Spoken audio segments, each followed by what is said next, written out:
breaking down friendship sports. This is the Tigers Fan Zone on 100.7 The Score and the 100.7 The Score mobile app. Welcome back in. This is the High School Fan Zone on 100.7 The Score. I'm Randy Rosetta. It's friendships moment in the sun here, just like it is for now, for the rest of this month, and then December 1st we'll change that up a little bit. We're going to talk about a bounce-back performance last week, a big game this week, and I'll tell Braiden Dunkerson congratulations. I don't know if you were listening, but you're the High School Fan Zone Boys Player of the Week this week. And Coach Rod still loves you, I could tell. I watched as he walked out. He gave you a big old Coach Rod bear hug. He's pretty famous for those. Pick up that mic. I want you to talk a little bit. Not that you were not the same old Braiden Dunkerson, but Lubbock High Braiden Dunkerson had some nights like that. You hadn't had a whole lot of nights like that. What got into you? Maybe need to ask Coach what got into you, because he probably had a little bit to do with that too. Well, I mean, with Chase being out and them being light in the blocks every possession, it just allowed me to run the ball over and over again, and they got tired of getting hit over and over again, so they kind of just gave up, and I was having my way at the end of the game. So, Chris, describe the process to me. I know you're up in the box. Yes. Do you, when you're on the headphone, do you give Jay suggestions to what you see, or is he calling plays from what he sees down there? Well, it's a little of both. You know, he's going off what he hears from Coach Murch, secondary-wise, and what he hears from me front-wise. And like Braiden said, you know, they were light up front, a light box, and so we're going to run the ball, you know, and the more success we had running the ball, the more we stayed with it, you know, and it was one of those games, you know, the last time, you know, all of our scores were rushing scores. When is the last time that we've had 0 passing scores in a game? And that's not to say that the passing game wasn't working, because we picked up big first downs on, you know, with our passing game. It's just, you know, the way the drives worked out, and with us, you know, our run game and our ability to mix it up a little bit with some of our motions allowed for that to open up more and more throughout the game. So you know that I know Jay a little bit differently. Yes. My wife went to high school with him. Yes. And I was teasing him the other day if he'd turned your headphones off. I'm also thinking it was probably the opposite. He kept calling those runs, and you were probably thinking, is this Jay on there? But if it works, Chris Softly, Lubbock Christian coach, had a kid, Day Atkins, ran for, I think, 258 last week. Right. And I asked him after the game, because they're a little bit like you guys. They're as similar to you guys as anybody in town, what they do. And he said, you know, you can have a great play sheet here in front of you, and as a coach, you're thinking, man, I want to try all this. But then you see a guy getting 5 or 6 yards a pop. Right. That's pretty good coaching, just to say, let's just do that. The rule of thumb is, you know, take what they give you, and so they were giving us that look, and so maybe the game plan kind of, I wouldn't say got tossed out a little bit, it got adjusted to where we were looking off that run script a little bit more. And Braiden hit on this. This was week 1 without Chase Campbell, and yes, there has to be a mental and a physical adjustment. But Graham, grab that microphone, because you're kind of one of the poster children of how you guys have adjusted. I was talking to somebody else, it was actually a guy from Permian, who was saying, he was asking about you guys' health and what the status was. He said, I wish kids understood that they have to be ready for the next man mentality. And I didn't say anything, because these two guys right here are a perfect example absolutely of the next man. And you did that a few weeks ago, Graham, and you've kind of carved a nice little niche. And we've talked a couple times since then. I know it's hard to talk about being proud of yourself. I'm going to make you do it anyway a little bit. The fact that you kind of bided your time and you kept showing up at practice, kept running routes and learning things, you're a great example. I did say this to Coach. You're a great example to younger guys now that just keep plugging, just keep doing what you do, and you're going to get a chance. And when you do, make something out of it. You've done something with your chance. Sir, it's just next man up mentality and coming to work every day, just knowing that any given moment it can be your time, and you know, you got to play with that chip on your shoulder. Like when you get the chance, you don't want to give it up. You don't want to play bad. It's been fun to watch Quaid work with you different guys, because I think we did talk about this last week. You guys when he showed up, you guys were all new to him. So yeah, if you're a quarterback, you're going to give the ball to number 7 a lot. That's That's smart coaching and being a smart quarterback. But if he's not there, getting the ball to different guys, you guys all kind of started off on even footing. That shows me that you work well with him and that there's a chemistry built up. Yeah, it's just going back to spring ball. We've been doing it for however many months now, just day in and day out, getting the reps in during the summer coming up, getting reps in, and it's just we've been building that connection ever since. Are you hearing defenses call out your number now when you go out there? A little bit. That's kind of a sign of pride. It means they know what you're doing. I'm going to guarantee you that Permian's going to have a pretty good idea of who number 8 is this week. Odessa High has not won a game, so you guys took care of business against them, Chris. Yes, sir. Different challenge this week, taking on Mojo. And Jay and I have talked about this. Young folks don't always understand the significance of who you're playing. Right. We're older guys. We understand that's West Texas football royalty, and this is a really good team. What makes their defense tricky or tough to prepare for? In watching film, and I got to say this, that staff's been there as long as Jay's been at Friendship, Yep. So the staffs know each other very, very well. And this is one of those games where both coaching staffs know what the other's going to try to do, and alignment wise, just watching their defense, they're very disciplined. They do, they run an odd split, a 3-4 defense most of the time. They'll hit an odd stack, but their execution of the stunts that they do probably makes them a little bit different than most of the schools that we've played so far. When you're able to pick those up and they get out of it, you've won that battle right there. So, we're fully expecting to see different looks up front, bringing from different angles. So we've been preparing for it all week. And it's one of those things, you prepare for something and they may show up and do the totally opposite. Yep. And that's what happened last year. Just today, telling the offensive line, we prepared for so many different stunt looks and we didn't see half of what we had prepared for. And that could happen again and it could be opposite. But going into the week and throughout the week, that's what we're looking at, and we'll see how it plays out. One thing, I brought this up to Hudson Page the other day. One thing your offensive linemen can be sure of is Permian guys are going to hit. Yes, they're a physical bunch. Yes, and they're going to hit because I think they, as soon as they're out of the crib and walking, they get toppled when they get on the football field. Coming up on the first break, we'll come back and talk more Friendship Tiger football after this on the High School Fan Zone on 100.7 The Score. Bringing you the latest news from Friendship Athletics. This is the Tiger Fan Zone podcast from 100.7 The Score. Welcome back in. We are in the Tiger Fan Zone talking about Friendship and Permian. I'm going to run through the schedule real quick. We did it once. We'll do it one more time here. Thursday night's the big one. UpSeaPreps.com game of the week, Liberty and Estacado, 7 p.m. at Lowry Field. That'll be on 93.1 Young Country and down the radio dial for the Estacado version with Nick Long. Can't say it's for the district championship, but it is for the district championship. Estacado's undefeated. Both teams are undefeated in district. That's Estacado's season finale. If they win, they win the district. They just win the district. If Liberty wins, they can finish in a tie, but if Liberty wins, I think they'll win the district. That's a big win for those two teams, and there'll be a couple big ones on Friday night, including these guys. At home against Odessa Permian, 7:30 p.m. at Tiger Stadium on Double T 97.3 FM. Lubbock Cooper, who these guys know well, have come to life the last couple of weeks, and they had to.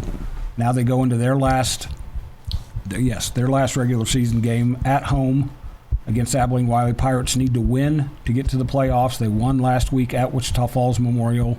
Played Paladuro off their feet, so they've improved, but they have to finish the deal here. That's right here on 100.7 The Score. At Lowry Field, no, there's not a game at Lowry Field. That's very rare, but there is not a game at Lowry Field this week. In 5A Division II, where Braiden Dunkerson used to call home, Lubbock High goes up the road to Amarillo High, 7 p.m. at Dick Bivens Stadium. Monterey's on the road at Abilene High at Shotwell Stadium at 7 p.m. That's on 93.7 The Eagle. Coronado's on an off week. The other, that's pretty much it. In UIL, the TAPS games both Trinity Christian and Lubbock Christian are on the road. Trinity Christian's at at Southwest Christian at 7 p.m. Lubbock Christian's at Pantego Christian at 6 p.m. And then Christ the King in six-man and taps plays 3 p.m. Saturday at Midland Holy Cross. You guys have played, both of you played at Ratliff Stadium. Have you played at Ratliff Stadium? I don't think you. Last week. Oh, there we go. I hope there are no Odessa people, Odessa High people are listening. I didn't mean that. I meant against Permian. Yeah. It's a little. I'm going to guess that there's a little. Chris, you can back me up on this. I'm going to guess a little bit different environment. Yes. At an Odessa High and Odessa Permian game. Right. You guys need to have that kind of environment Friday night. You need to get those fans out there to make sure they're. And it's senior night. How many seniors do you guys have? 34. Wow. It's going to be a long senior night. Yeah. I'm actually driving to your game from Plainview, Texas. My late father-in-law is being inducted into the Plainview Athletics Hall of Fame with a guy named Steve Parr, Scott Parr, Seth Parr, Yes. and then one other guy named Bobby Davis, Yeah. who I think people forget is from Plainview. Mm-hmm. So I need you guys to make that senior night drag out a little Last bit. a little bit. Yeah. So I have a feeling it will anyway. I remember last year at your senior night, looking and seeing just there was Yeah. Well, when you add the cheer and the palm Yes. and all the band, it'll go a little bit. Graham, you were out there last year with was Big Brother introduced for golf? I think so. I'm not sure. I can't remember. I thought I saw your mom there. Yeah, she was definitely there. Okay, so Braiden, you guys, this is different for you. You and Quaid came in as seniors. Being part of a senior class like that, what's that been like this season? It's very different. Like I've never been a part of such a big program, and I know Quaid hasn't either, coming from Bushland, but it's a very different environment, and like it's a very player-led team, I will say, because it's like we all hold each other accountable, and the seniors are seniors and they help out the younger guys, and we all will go to the JV games and help out them and coach up them. I'm glad you mentioned that, because a couple of those seniors up front, I told you during the break I wanted you to throw some bouquets at those guys that helped you. How big was your offensive line the other night against Odessa High? I mean, when I'm not getting hit for 5-6 yards and the first person to hit me is a DB, it's just beautiful. Like, I can go against some 140-pound guy instead of those big dudes up front, and I'm getting past the line of scrimmage. It's beautiful. It makes my job so much easier when I have to go against DBs all night and I'm not have to go against linebackers and linemen all night. But to be clear, you like to hit people. Love it. Yeah, that's what we talked about with Hudson the other day. He talked about how he said it was weird because he wasn't hitting people. He had to wait for people to hit him. Because I guess you and him have probably collided in practice a few times. Yeah. Yeah. It's good to be a receiver, Graham. You can just run down the field and not always have to get hit. Tigers at home, 7:30 p.m. Friday against Odessa Permian. I think they are in the playoffs. I hate doing the math at this time of year. A win is a good thing. It would put you guys in very good shape. Absolutely. We'll be back after the break with one more segment of the Tiger Fan Zone on 100.7 The Score. Breaking down friendship sports. This is the Tigers Fan Zone podcast from 100.7 The Score. Welcome back into the Tiger Fan Zone on 100.7 The Score. It's the last Wednesday of October. I want to make sure it's the 30th, so there can't be any more. And we get into, this is pretty, what I hear Jimbo Fisher on the radio say today, that football teams, it's November to remember. That's where you get remembered in November. Exactly. You guys have made a pretty good habit of doing some good things in November, but you got to take care of business on Halloween night this week against Odessa Permian. So you're an offensive coach, so I'm going to get you to talk about what your defense has to face against them, because Jay said they're a little bit different than they have been. They're not as much option oriented. No, they're getting away from that, and just watching them. A lot of 3x1 sets, 2x2 sets. Throwing the ball a little more. They do have number 18 in the backfield who rushed for over 200 and some yards, or maybe more, against Midland League. So, getting away from the option, you see a little bit of it sprinkled in here and there, but more throwing the ball, more one-back sets. So they're doing things a little bit different. Graham, talking to Quaid the other day, you guys have probably approached things a little bit differently now that you've adjusted to life without Chase. Did pretty well with that approach last week. They're probably going to focus on him a little bit. How excited are you about what you guys may do throwing the ball? Because there may not be a ton of downfield chances, but guys like you and Hayden and Isaiah, if he's healthy, the two Archibalds, all of a sudden there's a lot of toys for Quaid to play with underneath. Yeah, it's going to be exciting to see just how many punches we can throw at him and what all we can put out there, and just it's going to be excited to see what we can do out there. I think what Coach said is that singles and doubles add up just like home runs do if you play them right.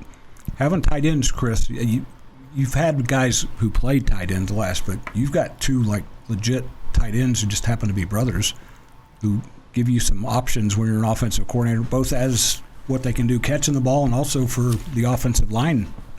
Yeah, exactly. Two guys like that, talk about versatility, you know, what that adds to an offense.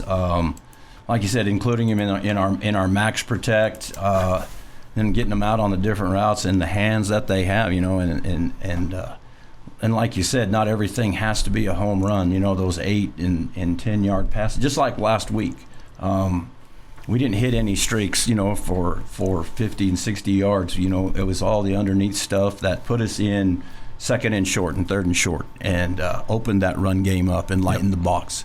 So, you know, if anything, the more versatile that we are with the, like I mentioned, the motions earlier, and getting guys out of position, opens that run game and opens the pass game. The two tight ends, I didn't even mention names, Peyton and Maddox, Yes. Archibald. And if you've ever seen Peyton play third base, you see those hands in that sport Absolutely. as well. So, Graham, do you guys let Quaid throw the ball deep in practice just so he can kind of get his fill of long throws in? Yeah, we do it in practice, which we still expect to do it in the game. Even without Chase, we still expect to be able to throw the deep ball and be able to hit deep in the game, which it'll come. Was I talking to him the other day? That takes some maturity for a quarterback to not chunk it all the time, to think, okay, step back and do this and this. You see who I'm wearing. He had to learn that for a couple years. Now he gets to do it again. So maybe if Chase comes back, maybe he'll get his fill. But you guys just give him some targets underneath, because it was late in the game the other day, threw underneath to you. You were about a toe away from going to the house. Yeah, I mean, it just all adds up. Like all the underneaths add up, and eventually you can hit one deep. Even if you've been hitting the underneath all game, you can still take one for 30, 40 yards. Plus, you got those defensive backs who are going to have to deal with Braiden if you start to open things up a little bit. Would you like to be on the other side of that? Oh, no. Definitely not. When you can get Hudson Page to talk about that you hit him, that's doing something, because that guy likes to hit for sure. No, yeah, in practice, he's a hell to deal with coming off the edge, and there's a few times he'll get through and it's just me and him one-on-one, and I would say it's fun, but it's not. He's a big dude to hit. Well, and you're, especially early, you're the new guy. You got to kind of make your presence felt. Graham's a younger brother. I was an older brother. Hudson's a younger brother, so he's probably taken his share of abuse. His big brother was a pretty beefy young man. Yeah, I got here in the spring, and I would always see his older brother working out, and that dude can move some weight. Yes, he can. The Pages, I'm going to imagine the Page grocery bill has probably been pretty big the last couple of years. Through the roof. 7:30 p.m. Friday, Odessa Permian at Friendship on Double T 97.3 FM. Huge game in District 26A. We'll be back after this break talking Lubbock Cooper Pirates on 100.7 The Score.